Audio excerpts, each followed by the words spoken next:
Students, हम geography के fourth chapter जिसका नेम है एग्रीकल्चर को रीड कर रहे थे। तो इस चैप्टर में हमने farm systems, type of farming, plantations और मेजर क्रॉप्स को रीड कर लिया था। तो अब हम इस चैप्टर को कंटिन्यू करते हैं। तो एग्रीकल्चरल डेवलपमेंट यानी कि कृषि का विकास। कृषि agricultural development refers to efforts made to increase farm production in order to meet the growing demand of increasing populations। यानी कि कृषि विकास का संबंध बढ़ती जनसंख्या की बढ़ती मांग को पूरा करने के लिए एग्रीकल्चर के प्रोडक्शन को बढ़ाने की दिशा में किए जाने वाले प्रयासों से है। This can be achieved in many ways such as increasing the crop area, the number of crops grown, improving irrigation facilities, use of fertilizers and high yielding variety of seeds।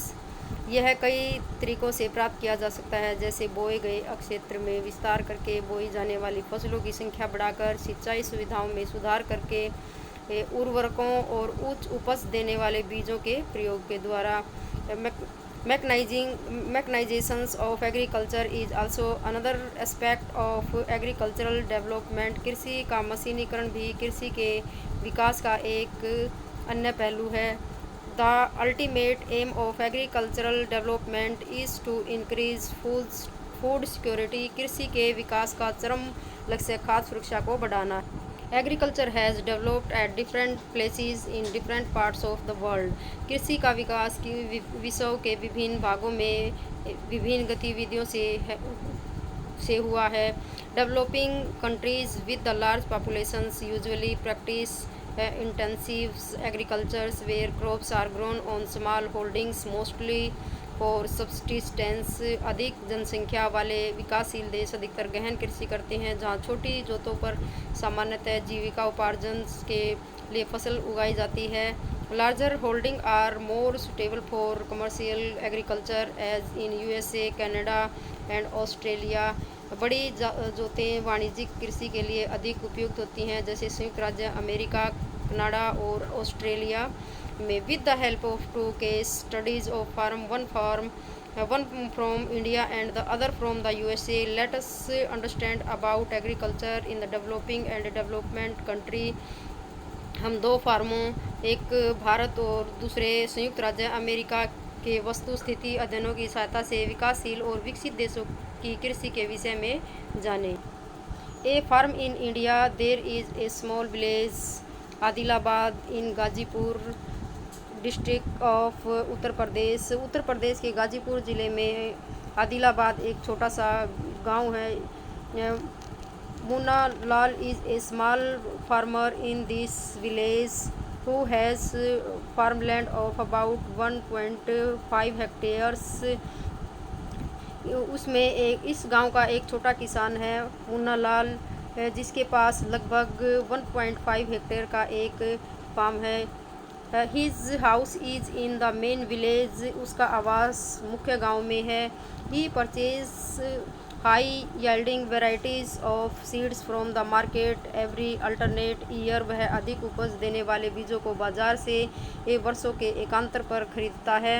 The land is fertile and the grows at least 2 crops in a year which are normally wheat और rice and पल्सीज।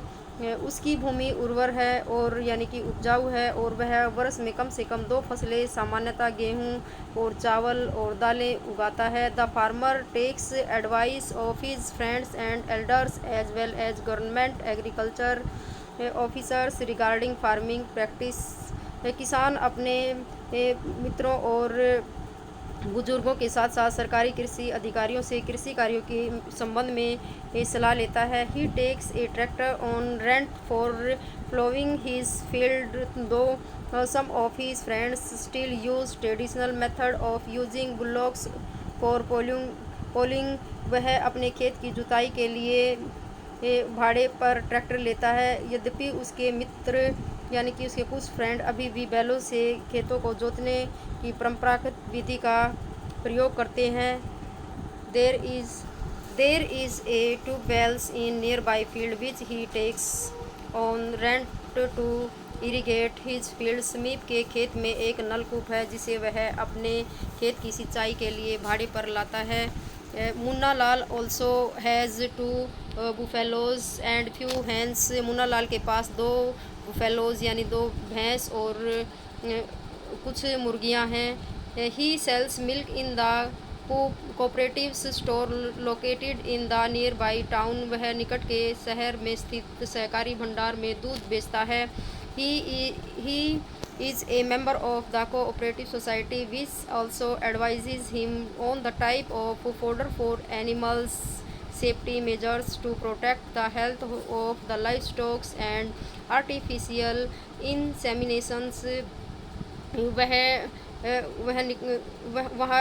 वहाँ का एक member है। सहकारी समिति उसके जानवरों के लिए चारे के प्रकार, पशुधन के स्वास्थ्य के सुरक्षात्मक उपायों और कृत्रिम गर्भाधान के संबंध में भी सलाह देती है। तो आपको ये चैप्टर यहाँ तक अच्छे से रीड करना है और मैं उम्मीद करती हूँ कि आप चैप्टर को अच्छे से रीड कर रहे हैं। बाकी का जो रिमेनिंग पार्ट है हम नेक्स्ट क्लास में कवर करेंगे। थैंक